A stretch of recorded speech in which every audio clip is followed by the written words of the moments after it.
સમ્યક જ્ઞાન પ્રગટ કરવા માટે એક તો ભેદ વિજ્ઞાનની પદ્ધતિની વાત શાસ્ત્રમાં ઘણી સરસ આવે છે, બીજી બાજુ ન્યાયકની પ્રતીત કરવાની વાત પણ સમયસાર આદિ ગ્રંથોમાં નિયમસારમાં આવે છે. તો એ બંનેમાં એક જ વાત છે કે કંઈ ફેર છે, અથવા એ બંનેનો મેળ કઈ રીતે છે તે સમજાવવા કૃપા કરશો. બે એક જ વાત છે. ભેદ જ્ઞાનની પ્રતીતિ જ્ઞાયકની કરવી એક જ છે, કંઈ જુદું નથી.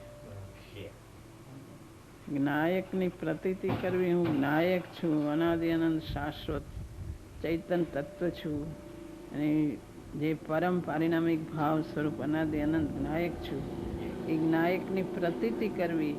અને એની સાથે ભેદ જ્ઞાન એટલે હું ચૈતન્ય જ્ઞાયક છું અને પર પદાર્થથી જુદો, વિભાવથી જુદો, એવો હું આત્મા, મારો સ્વભાવ જુદો. એટલે એમાં ભેદ જ્ઞાન અને જ્ઞાયકની પ્રતીતિ બે ભેગું આવી જાય છે. એમાં કંઈ જુદી વાત નથી આવતી, બે એક જ વાત આવે છે.